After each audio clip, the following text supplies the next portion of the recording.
So we've got Lauren about to present from our physio department, and I'll hand over the microphone to her. She'll talk about the Facebook page too of Mums and Bubs. Cool. You already mentioned that? Well, no, I haven't yet. Sure. That's right. I'll get to that bit of it as we get along. Hi, everybody.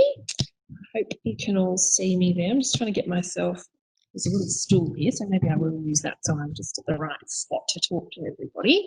So I am one of the physios that works here at the Hamilton-based hospital, and I have a special interest in both paediatrics and women's health. So I'm here to talk today obviously mainly about the women's health, but just so that you know, I also have that background as well.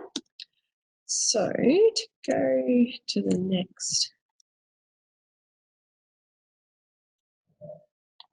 I'm going to just click it. Okay, great. So I'm going to talk a little bit about looking after your body during your pregnancy. So a little bit about exercise and when you might like to come and see physio. Then we'll talk about so positions for optimal fetal positioning. So making sure that you're using your body and using gravity to get that baby in the best position ready for labour. A little bit about labour, so a bit about pain management and about positions for active labour. And then I'll touch briefly on active recovery after birth and, also give you a link to our Facebook page that we've been running at the moment. So starting off with during pregnancy, let's talk a little bit about understanding your pelvic floor. So the pelvic floor is like quite a complex web of muscles that comes around the base of the pelvic bones there. It supports all those pelvic organs. It assists with continence, it allows childbirth. You can see all the different things that move through. So your colon through to your anus, your uterus through to your vagina, your bladder through to your urethra. So all of those things squeeze through your pelvic floor. And it's a really complex web on different layers of muscle tissue and fibrous sort of connective tissue as well. So we have to think about how much load our pelvic floor is on during pregnancy. So you can see down the side there the weights of, your uterus itself grows, the weight of the baby, the placenta, the amniotic fluid, all of the things that throughout your whole pregnancy, your pelvic floor is having to take all that load. So that's where we think of, even if you do end up having a cesarean, your pelvic floor hasn't really got off scot-free. It's still, it reduces some of the risks for pelvic floor issues, but not all of the risks.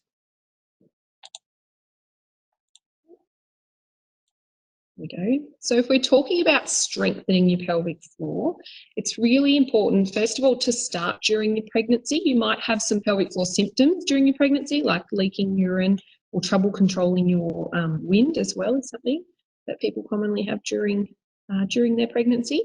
But starting before you actually give birth will actually help you afterwards. That's sort of knowing what you're doing, being familiar with how those muscles are supposed to actually feel as you're contracting them. So the important thing is to really think about the squeeze and the lift. So squeeze around your anus, around your vagina, and squeeze your urethra like you're stopping doing a wee. So it really is that feeling of the squeeze and the lift. We really want to make sure that people are not actually bearing down, so pushing down like they're doing a poo, like they're trying to push down and push the baby out. So doing the exercise, you really should be thinking about that up feeling. And isolation is the key. So trying not to hold your breath while you're doing it, trying not to squeeze your bottom muscles, trying not to tighten everything up, trying to really get just the pelvic floor muscles tightened. So some ways of thinking about it is thinking about holding wind, thinking about like you're stopping doing a wee, thinking about the elevator doors that close and the lift that goes up. Like there's a zip coming right around from your anus right forward to your urethra that's really zipping up. So we're talking about doing the pelvic floor exercises. There's also a few ways that we need to practice. So we need to think about how strong how strong we can squeeze it. So that's when we're thinking about if we're going to lift, if we're going to push, if we're going to pull something, even just, lifting up the baby, lifting up the pram into the back of the car, all of those sorts of things. We need a strong pelvic floor for those times. We need to think about how long we can hold it for. So being able to hold it for a long time, for example, when we're upright during the day, our pelvic floor is under a lot a load all of that time. So we need to have nice endurance in our pelvic floor. And also quick ones. So literally practicing up, down, up, down, up, down. That's our insurance policy for the coughs and sneezes and things like that. We need to know that our pelvic floor is going to fire and be really quick when we need it.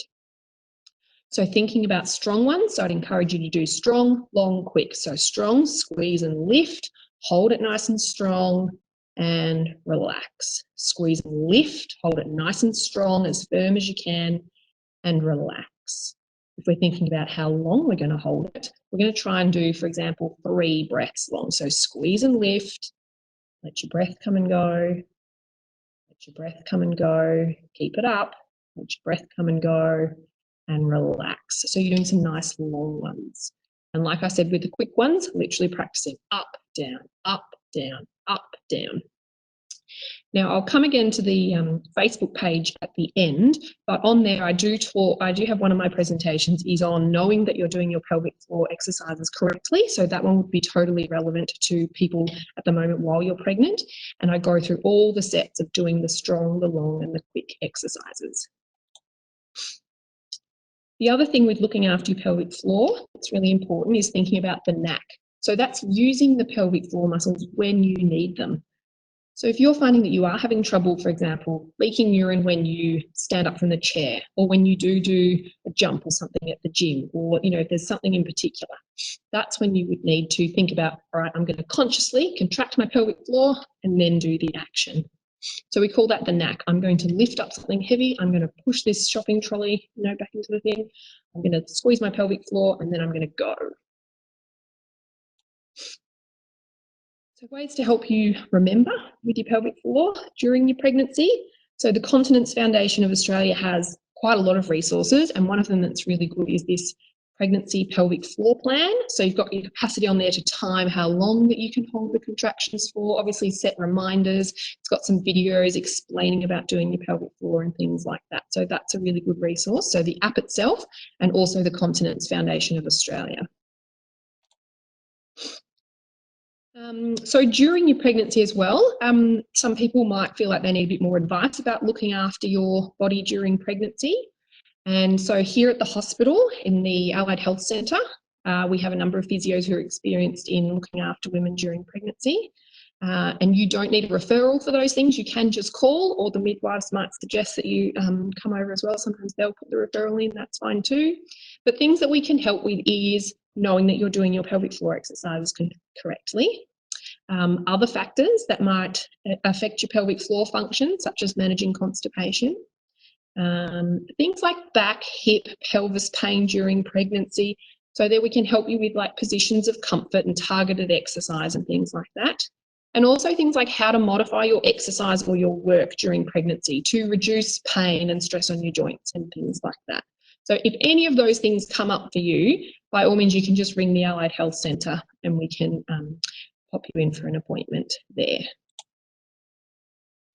So just a note on exercise during pregnancy. So there are a lot of positives about keeping up your exercise during pregnancy. So it's actually recommended that people do maintain their exercise. And just as for all healthy adults, the 30 minutes of moderate intensity exercise most days of the week. Obviously, we recommend including also some pelvic floor and abdominal exercises.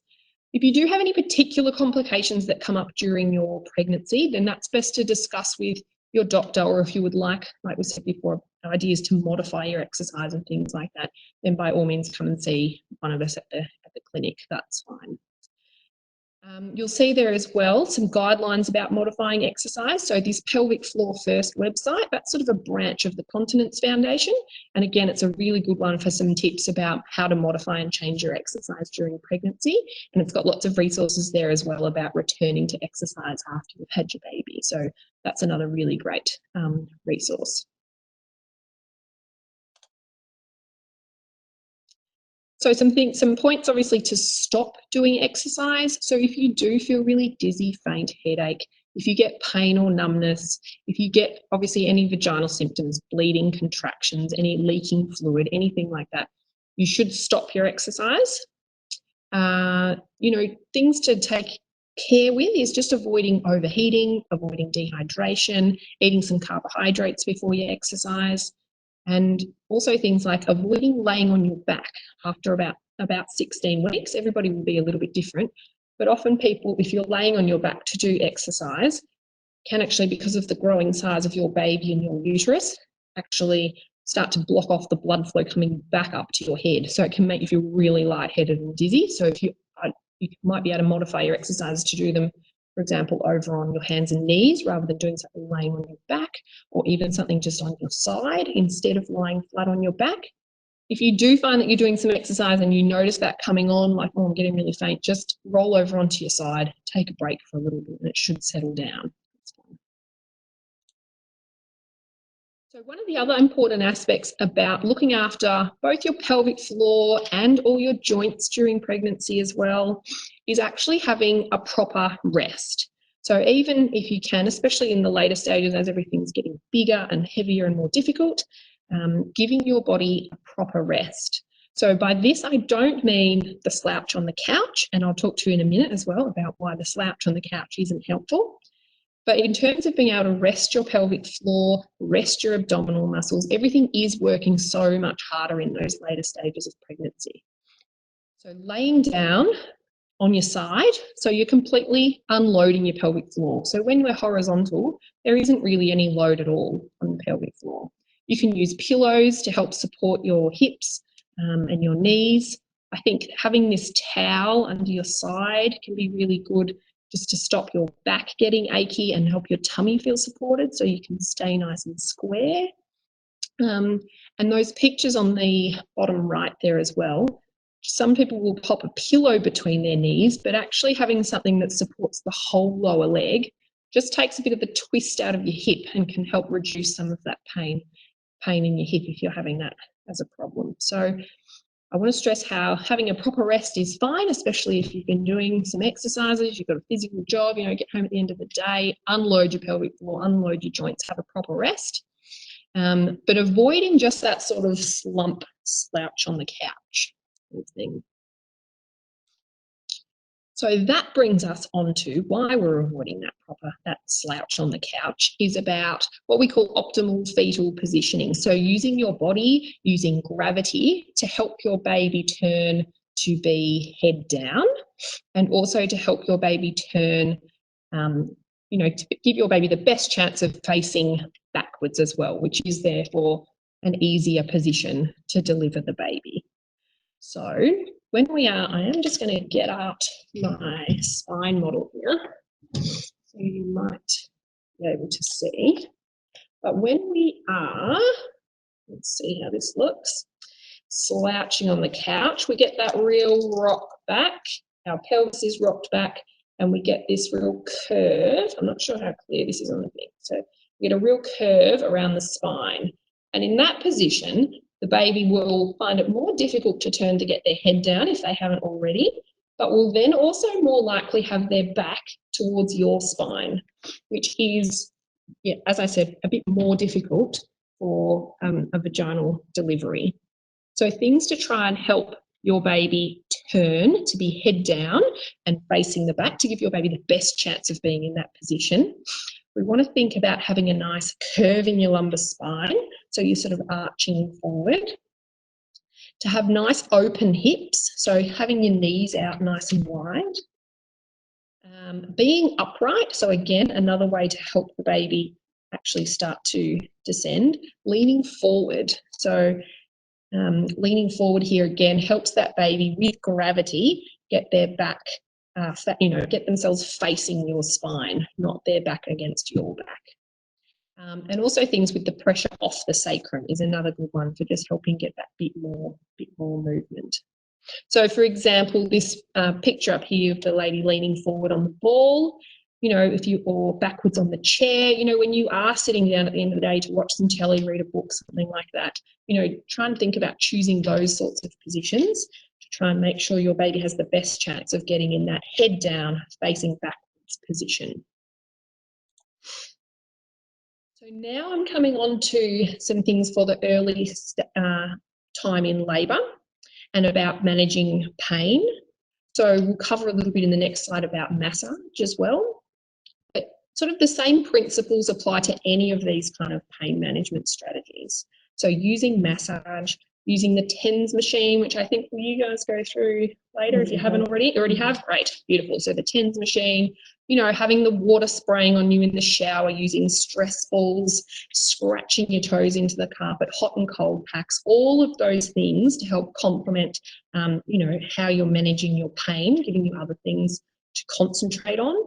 The way that these things work is what we call the pain gate theory. So different types of nerves deliver different types of messages, and they actually deliver them at different speeds. So sensory things like the touch, the deep sharp pain, all of those deep sharp feelings, hot, cold, will travel faster than pain sensations. So we want to give our body as much chance of having other feelings as possible. So things like, you know, this picture up the top here, using stress balls, which are literally just balloons filled with rice. Like, you don't have to have anything fancy for those things. So talking about massage in particular, so this is one that I think is really important to practice beforehand, and for mums to give heaps of feedback to your birth partner that's going to be helping you throughout it. Because during the actual labour, you'll probably find that your headspace is just locked in, you know, thinking about something else. You won't be there really chatting away, describing what you'd like. Things like using a really heavy, flat hand. You can softly like roll your knuckles around in the muscly bits, or using thumb circles, things like that. I've got the couple of pictures here I have is about shoulders and back and buttocks and sacrum, things like that. But also don't forget things like massaging hands and massaging feet, and sometimes even using the acupressure points and things like that can help as well. Also throughout the labour as well, you might find that where you would like massage will change. So you might start off feeling like, okay, I just want, you know, something general all over my back, nice and firm. And as things start to progress, you really want it around your buttocks or your hips or right around your sacrum, things like that. So practicing all of those things beforehand will be really helpful, so you'll be able to be quite clear about, this is what I'd like now, this is what I would like now. It's also hard to predict now what you're going to want then, so being prepared with lots of things up your sleeve, ready to use. So positions for active labour, and I think the girls have already mentioned this morning Juju's book, Birth Skills. So lots of these points from here are all taken from her book. So if you want more information, that's a great one to start with. So the same positions for active labour really uses those same principles as I was already talking about, the optimal fetal positioning. So having that curve in your lumbar spine, nice open hips, upright and forward. So using gravity to help the baby's head descend down and to keep the baby's head down against the cervix so that the labour does continue to progress. There may be times that you need to rest, and that is also okay. There are lots of different positions that we can talk about. It's okay to have a break, and you can still apply those principles into a position that can give you a little bit of a break in between, or, you know, have a rest for a few contractions and then get up and go again. That's fine. So I'm going to go through, I've got the slides all broken up sort of into different things that you might be able to use, or just generally grouped into positions. So these are things like using the chair or the couch. So for example, we already saw this picture of the lady leaning forward, leaning, you know, sitting backwards on the chair. Another one, good wide hips, or even squatting down behind the chair, putting one foot up, another good one for helping the baby also turn a little bit if they haven't fully turned the other way, using nice wide legs over here. And obviously remembering to include any of those other pain management strategies that you like as well. So the stress balls, the heat packs, any of those sorts of things. So for example, standing and using the wall. So you can use your support people to help lean on, leaning back onto someone who can also help, you know, support your belly. These ones are using lots of pelvic movement, so rocking your pelvis backwards and forwards, rocking your pelvis side to side, lots of movements marching your legs up and down, all good active ones for helping the baby to descend and progress. And even kneeling. So this is a great kneeling one. You can either do this on the wall or on the ball. I've got some more pictures using the ball coming up. But again, she's sort of upright, she's leaning forward. And obviously thinking about if you've got exercise mats and stuff like that to make everything as comfortable as possible for you. So again, using the table, so you might be leaning right over the bed like this or leaning on the bench. Again, you can still do the marching, you can still do the walking, you can still do the massage and the stress balls, all of those sorts of things, but you're in a bit more of a standing up position rather than sitting. So on the floor, so using, so up in the labour suite, they have some crash mats and you have a beanbag, is that right? You have a beanbag and you've got the balls as well. So using, again, the nice wide hips, kneeling forward. One thing that I'll point out is, for example, if you are kneeling down or forward for a while, sometimes having a pillow under your knee, under your ankles will actually help sort of not get that numb, horrible feeling in your knee, in your feet if you've been kneeling down there for a while. So that can be a good one. Again, you can sort of add any of the other pain management things. So your stress balls, massage, hot packs, remembering as well, like I said, massage for the feet and hands and things like that can be a good relief as well. So using the fit balls and the bean bags. So again, to achieve some nice sort of forward leaning positions like this. So she's got something under her knees, just sort of take a bit of pressure off her ankles and stuff like that.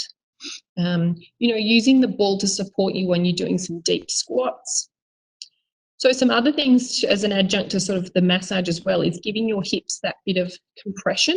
So in this picture at the top here, they're actually giving some compression around the hips, so from either side, like that. And there's another picture down here where she's sort of using two hands to give pressure sort of straight down on the sacrum as well. So again, some other sorts of movements that can help. Using the stairs. So again, another good one as well to help that baby turn if it's not quite fully turned,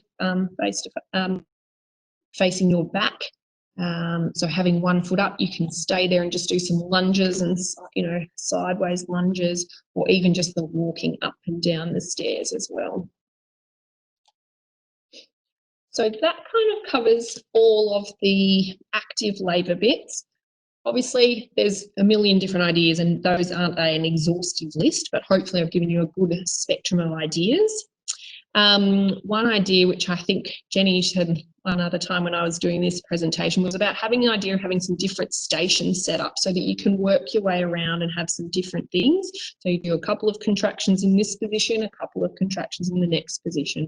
By the time you've made your way around 5 or 6 or so, you've got through 6 or 12 contractions, sort of things like that. So having a variety of options ready for you, probably both for while you're at home, getting ready to come in, and then, things that you can set up as well once you come into the hospital too.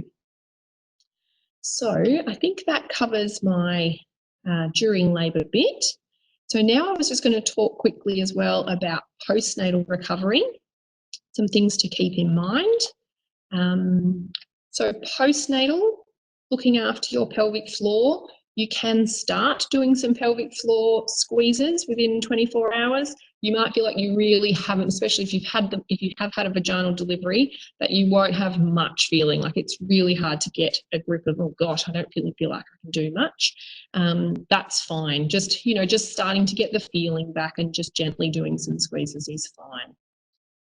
So supporting your pelvic floor before you cough, sneeze or empty your bowels. So you can tighten your pelvic floor or you can physically support it with your hand. Also, if you are going to cough, sneeze, sitting down on something before you're going to do that so that your pelvic floor isn't, underneath all that pressure. Avoiding things like sitting on the donut cushion. So we do know that compression will help. So especially if you have a tear or some stitches, then, actually sitting on some compression will help. Even if you get 2 folded towels that you can put either side. So your perineum has a little bit of a relief, doesn't have to sit completely squashed on there. And then you can gradually lower the height of the cushions, the towels, as you're feeling more comfortable. So remember things about your bowel care. So plenty of fluids, plenty of fibre, not straining to poo. Straining to poo is strain on your pelvic floor. Remember looking after your transfers. So try not to do this straight sit up. Try to roll over onto your side and then sit up. Remembering posture and back care. So, and even for things like when you're sitting to feed your baby, either breastfeeding or bottle feeding, like you do spend a lot of time sitting doing those things. So try to make sure that you're in a good position for your back.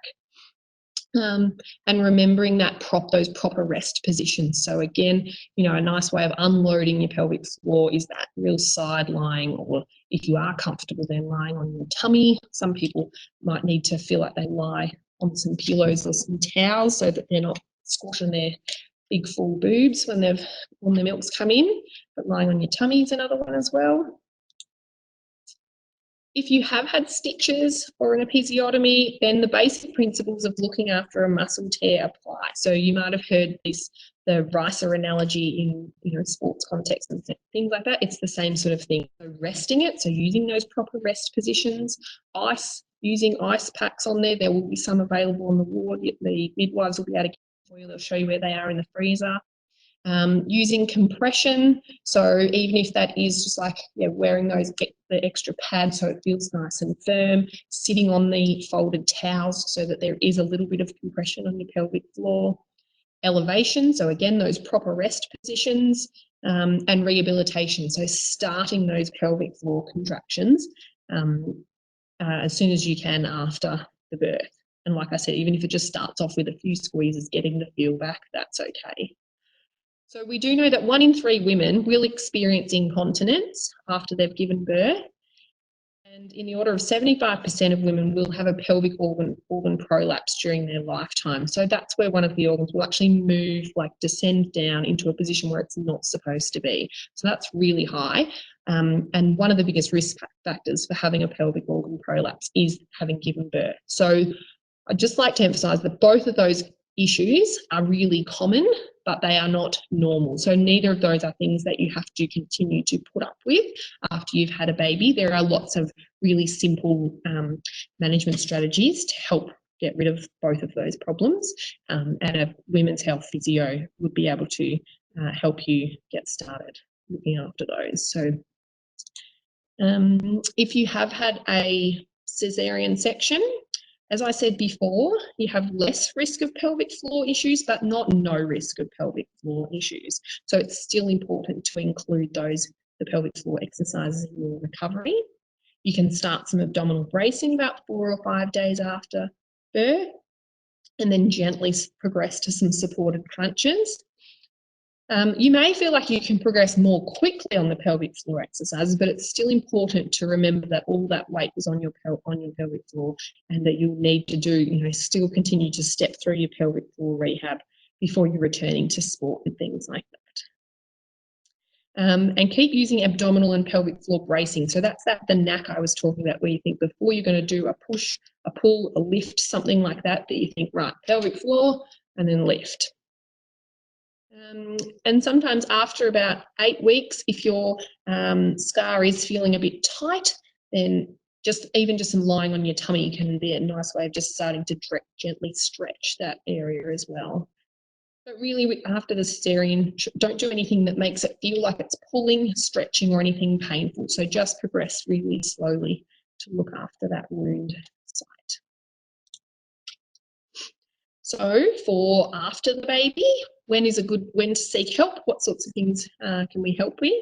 So for example, if you can't feel your pelvic floor muscles hold and relax after you've been trying to practice, and you're just like, I still don't really think that I'm doing this correctly, I can't really tell, I can't really feel anything. So if you're not able to achieve that, definite lift and squeeze.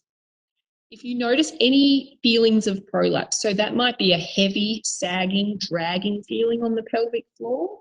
If you feel a lump in your vagina as well, that's another sign of a prolapse. Any aching in the vaginal area, especially towards the end of the day, or if you feel like you're just not making making progress with your pelvic floor exercises as well. If you're having back and pelvic pain, or if any of those symptoms are getting worse. So you could start by seeing your GP obstetrician again. You don't need a referral to come and see one of the women's health physios here at the clinic. There are some private practitioners in town as well who do women's health. They're not open currently for face-to-face appointments, but they do have telehealth appointments. So if you've seen someone there before or you'd rather go there, then that's still definitely an option. So this is just a bit of my guide to returning to exercise after birth. So we can start, so right down the bottom here with these early pelvic floor exercises. That's those few squeezes where you're just getting the feeling back in those early days. And then you build up to the progressed pelvic floor exercises. That's where you're really starting to concentrate on how strong can I hold it, how long can I hold it, and how quick can I do it. You're really isolating those muscles and practicing. And then you can start doing pelvic floor exercises with some sort of body weight exercises. So you're not really adding too much load, you're just using your body for different movements and slowly building up on that. You might add something then that's about the weight of your baby. It's a good gauge when you start adding a bit of resistance. Then you might increase the load or the impact. So that might be moving to a bit more towards running or jumping, things like that. And then back to sports. Now I've put these in steps like this. And remind you just to use your pelvic floor symptoms to guide you. So if at any point of these steps you notice that you're having pelvic floor symptoms, so you're leaking urine, you're not able to control your bowels or your wind, you're having pain, backs, hip or pelvic floor, or you're noticing any of that bulge, heavy dragging feeling in the pelvic floor, or a bulge in if you've had an abdominal separation as well, then the load at that point is too high for your pelvic floor. Bring it back down a step and stick to that for a little bit longer and then try increasing. So really thinking about using your pelvic floor symptoms to guide you. And so, for example, if you do want to get back to doing netball or something, playing a sport, by the time you get to that, playing netball, you're not going to be able to think about doing your pelvic floor contraction with every jump. You're going to be thinking about the game, you're going to be thinking about the ball, you're going to be thinking about other things. So you really need to have done all the steps before that. There's no strict timeline, because if you wait 18 months and then go back to netball, you still might have problems. You need to have really done all the steps before leading back to that. So again, after the birth, so a really good way to start for the exercise is this Pelvic Floor First app. So they've got some great exercises which are low stress on your pelvic floor. As I mentioned before about our Facebook group, so the Facebook group has actually come out of, we can't run our mums and bubs exercise group, so we were running a face-to-face group every Monday where you didn't need an appointment, you could just drop in and we do some exercise and we do some baby developmental play. So that is not running at the moment, but I'm actually running sessions at the moment on the Facebook page. So this is the little snippet of how to find it, and you're welcome to join now because there is stuff that, like I said, knowing you're doing your pelvic floor exercises correctly, things like that, that will be relevant for you at the moment. So that's fine. You're welcome to join. That's where to find us.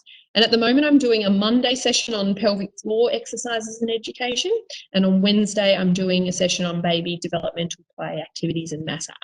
So they will be running live. I'm going to do it through Zoom this week. But the videos do also stay there, so you don't have to join in at that particular time. We've also got some special guests. So I've done one of our continence nurses, and I've got one coming up with the dietitian as well. So that's great. So talking about both mum's recovery and also about the babies and introducing solids and things like that for the babies as well. So I think that is all from me.